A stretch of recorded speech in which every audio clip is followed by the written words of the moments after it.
Hello children, I am your teacher Rituparna Biswakarma and welcome to Samagra Shiksha Dhemaji YouTube channel. Hope you all are doing well. Yar agor video moi tumalukok chapter 4 English or chapter 4 the hidden treasure explain kori disilu. Niso tumalke buji pala. Etia ami আজি activities খিনি কৰিম এই এক্টিভিটিজৰ প্ৰথমটোত আছে সে yes or no হয় বা নহয় বুলি কোৱা ইয়াৰে এ নম্বৰটো হৈছে মাধৱ had two sons মাধৱৰ দুজন পুত্ৰ আছিল কি হ'ব এটো yes নে no yes হয় কাৰণ মাধৱৰ দুজন পুত্ৰ আছিল B number Pankaj and Rajan were lazy. Pankaj and Rajan elehua asil. Yes, Pankaj and Rajan elehua asil. Ekane yat ami ki likhim? Yes. C. Madhav dug up the field. Madhabe potharkhon khani pelaisil. Uttor hobo no. Karon Madhabe potharkhon khanda nasil. Kune khandisil? Pankaj aru Rajane khandisil. D. There was gold hidden in the field. Potharkhonot Hun lukai thua asil. Uttor ki hobo? What is the answer? It is no. Karon potharkhonot hun lukai thua nasil. E. The ripe and golden paddy was the treasure. Poka aru khunali hosyoy asil sampod. Ki hobo eto? Yes, hoy. Karon poka aru khunali potharkhone hosyore pora potharkhone asil asol sampod. এতিয়া আমি 2 number এক্টিভিটিটো চাও let's see how much you have understood the story write the answers তোমালোকে কাহিনীটো কিমান বুজি পালা এই প্ৰশ্নখিনি উত্তৰ দিয়া বুলি কৈছে এতিয়া 1 নম্বৰ এ নম্বৰটো দিছে why was madhav worried madhav কিয় চিন্তিত আছিল আনসার হৈছে madhav was worried because his sons did not help him in the field Madhav চিন্তিত আছিল কাৰণ তেওঁৰ পুত্ৰসকলে তেওঁক পথাৰত সহায় কৰি নিদিছিল B where did madhav take pankaj and rajan one day মাধৱে pankaj আৰু rajanক এদিনাখন কলৈ নিছিল answer is one day madhav took pankaj and rajan to the field এদিনাখন মাধৱে pankaj আৰু rajanক পথাৰলৈ নিছিল c what did pankaj and rajan So in the field, Pankaj and Rajane potharkhonot ki hisisil. Pankaj and Rajane potharkhonot hosyo dhanor hosyo hisisil. Pankaj and Rajan sowed paddy in the field. D. What did Pankaj and Rajan realize at last? Pankaj and Rajane hekhot ki upolobdhi korile. At last, Pankaj and Rajan realized that hard work is always rewarded. Hekhot Pankaj আৰু ৰাজনে উপলব্ধি কৰিলে যে কষ্টৰ ফল সদায় লাভ that hard work is always rewarded কষ্টৰ ফল সদায় ভাল হয় বা কষ্ট সদায় পুৰস্কৃত হয় এতিয়া 3 নম্বৰ এক্টিভিটিটো আমি কৰো 3 নম্বৰ এক্টিভিটি দিয়া গৈছে Look at these sentences. See how they can be joined. এই বাক্যবোৰলৈ চোৱা আৰু এই বাক্যবোৰ কেনেদৰে লগ লগাব পাৰো হেতু আমাক কৰিব দিছে এতিয়া এই ছবিখনত তোমালোকে দেখিছা নিশ্চয় যে ৰঞ্জিতাই কৈছে I will go to Nalbari ৰাজুৱেও কৈছে I will go to Nalbari এই সেন্টেন্স দুটা একে হয়নে একে সেন্টেন্স হয় কিন্তু দুজন বেলেগ ব্যক্তিয়ে কৈছে কিন্তু সেন্টেন্স একে I will go to Nalbari মই নলবাৰীলৈ যাম এতিয়া এই একে ধৰণৰ সেন্টেন্স দুটা আমি এন্ড বা আৰু শব্দৰে আমি লগ লগাই আমি এটা সেন্টেন্স কৰি ল'ব পাৰো হেতু আমি কেনেকৈ লিখিম Ranjita and Raju will go to Nalbari এই মানুহগৰাকীয়ে কোৱা দেখুৱাইছে দেখিছা নিশ্চয় তোমালোকে ছবিখনত Ranjita and Raju will go to Nalbari এতিয়া আমি এন শব্দৰে এণ্ড শব্দৰে দুটা একেই বুজোৱা সেন্টেন্সক বা দুটা একেই বুজোৱা বাক্যক আমি একেলগ কৰি লিখিব পাৰোঁ বুজি পাইছা নিশ্চয় এতিয়া 3B read 3B এক্টিভিটিটো চোৱাচোন তোমালোকে ইয়াত ছবি এখন দিয়া গৈছে সেই ছবিখনত এই শুই থকা মানুহগৰাকীয়ে কৈছে আই এম আনৱেল তাৰ পিছত তেওঁৰ কাষতে থিয় হৈ থকা মানুহজনে কৈছে আই এম ৱৰিড কোৱা নাই একচুৱেলি এইটো চিন্তা কৰিছে বুৰবুৰণিত দেখুৱাইছে দেখিছানে এই বুৰবুৰণিত লিখা সেন্টেন্সবিলাক একচুৱেলি এইবিলাক ভাবিছে বুৰবুৰণি মানে আই এম ৱৰিড মই চিন্তিত তেওঁৰ ওচৰতে টেবুল এখনৰ কাষত ছোৱালী এজনী থিয় হৈ আছে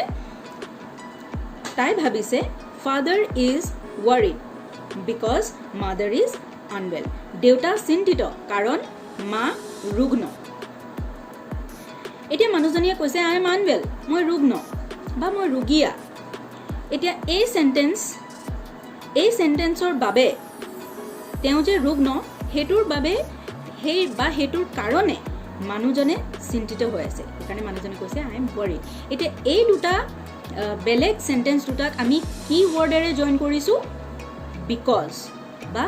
কাৰণ ৱৰ্ডেৰে আমি জইন কৰিছো সেইকাৰণে ছোৱালীজনীয়ে কৈছে দেউতা চিন্তিত কাৰণ মা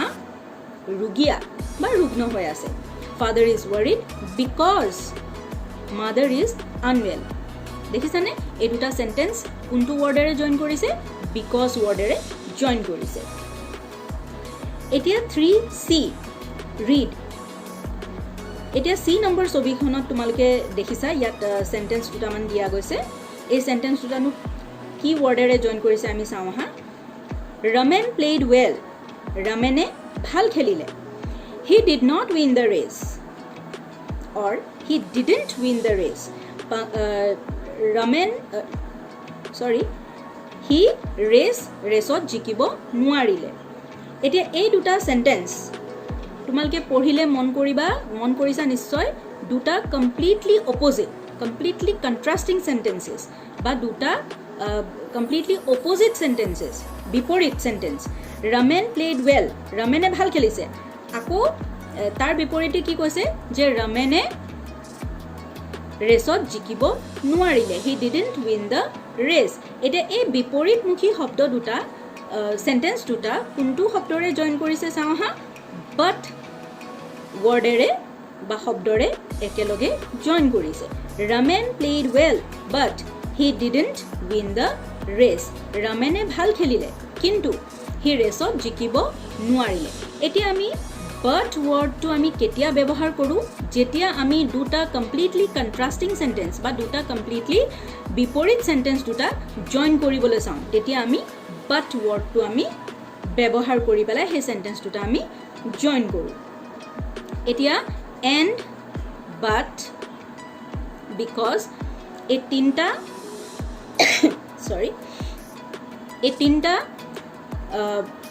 ৱৰ্ডেৰে আমি সেন্টেন্স জইন কৰিব পাৰোঁ এতিয়া আমাক এই তিনিটা ৱৰ্ডৰ লগতে সংগতি ৰাখি আমাক 4 নম্বৰ এক্টিভিটিটো দিছে তোমালোকে নিজৰ কিতাপত চোৱা 4 নম্বৰ এক্টিভিটি দিয়া গৈছে read the following sentences from the text once again and underline the joining words ইয়াত দিয়া বাক্য কেইখাৰী টেক্সটৰ পৰা দিয়া গৈছে যেটো আকো পঢ়িবলৈ কৈছে তোমালোকক আৰু সেই জয়নিং ওয়াৰ্ডস যিবিলাক মই কলো এতিয়া অলপ আগতে সেই জয়নিং ওয়াৰ্ডস সমূহ ইয়াত আন্ডাৰলাইন বা আস্তানি পেলাই তোমাক দেখুৱাবলৈ কৈছে ইয়াতে সেন্টেন্স তো মই পঢ়ি দিছো Pankaj and Rajan were very lazy and never liked to work ইয়াত আমি জয়নিং ওয়াৰ্ড কোনটো পাইছো সোয়া এন্ড হয়নে এন্ড হৈছে জয়নিং ওয়াৰ্ড হে এন্ড টু তোমালকে ডাক দিলিবা underline koriba Madhav was worried because his sons were lazy yat joining word ami ki paisu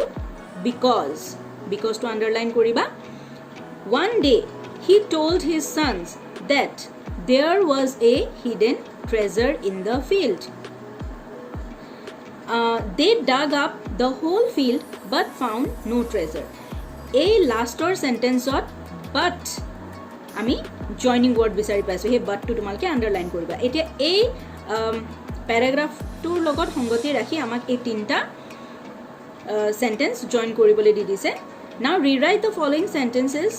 using and but and because এতিয়া আমাক এই সেন্টেন্স সমূহ আকৌ লিখিবলৈ কৈছে ৰিৰাইট কৰিবলৈ কৈছে using which words কোনকিটা শব্দ ইউজ কৰি পেলাই লিখিব কৈছে and but and because and but because লগাই পেলাই আমাক এই তিনটা বাক্য আকৌ লিখিবলৈ কৈছে এক নম্বৰটো হৈছে Pankaj was a lazy boy Rajan was a lazy boy দুটা একেটাই বাক্য জয়েন কৰিম আমি কোনটো ওয়াৰ্ডেৰে and আমাক যেহেতু হেতু ব্ৰেকেটত দিয়া গৈছে Pankaj এজন এলেহুৱা লৰা Rajan এজন এলেহুৱা লৰা গটিকে what will be the answer how do we rewrite this sentence we will write this sentence like this Pankaj and Rajan were lazy boys Pankaj aru Rajan দুইজনে lazy বা এলেহুৱা লৰা ইয়াত আৰু এটা কথা মন কৰিবা Pankaj আৰু Rajan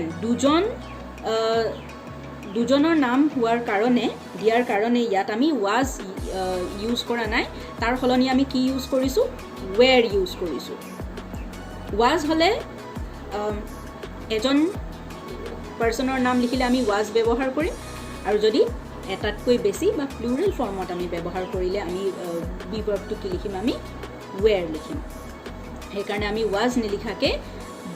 দুজনৰ কথা একেলগে কোৱা গৈছে সেই কাৰণে আমি were লিখিছো ঠিক আছে Pankaj and Rajan were lazy boys number B Pankaj never liked to work he was lazy Pankaje কাম কৰি ভাল নেপাইছিল he এলেহুৱা আছিল এতিয়া আমি এই সেন্টেন্সটো কেনেকৈ লিখিম Pankaj never liked to work because he was lazy Pankaje কাম কৰি ভাল পোৱা নাছিল কাৰণ he এলেহুৱা আছিল number C they dug up the field they did not find treasure হিহতি পথাৰখন খান্দি পেলালে হিহতি সম্পদ বিচাৰি নেপালে এটা এই দুটা কমপ্লিটলি বিপৰীতাৰ্থক সেন্টেন্স দুটা হে কাৰণে আমি কি ওয়াৰ্ড ইউজ কৰিম ইয়া but they dug up the field but did not find treasure হিহতি পথাৰখন খান্দি পেলালে কিন্তু সম্পদ বিচাৰি নেপালে হেনেকে লিখিম আমি they dug up the field but did not find the treasure গটিকে আমি এই কোৱেশ্চন আনসাৰৰ পৰা আদি কৰি আমি এই জয়নিং ওয়াৰ্ডছ খিনিৰে আজিৰ এক্টিভিটিটো ইমানতে শেষ কৰিছো ইয়াৰ নেক্সট ভিডিঅ'ত তোমালোকক ইয়াৰ পিছৰ যিবিলাক বাকি থকা এক্টিভিটি আছে সেইবিলাক মই কৰাই দিম ঠিক আছে গটিকে আজিৰ ভিডিঅ'টো ইমানতে সমাপ্ত কৰিছো থ্যাংক ইউ ফৰ ওয়াচিং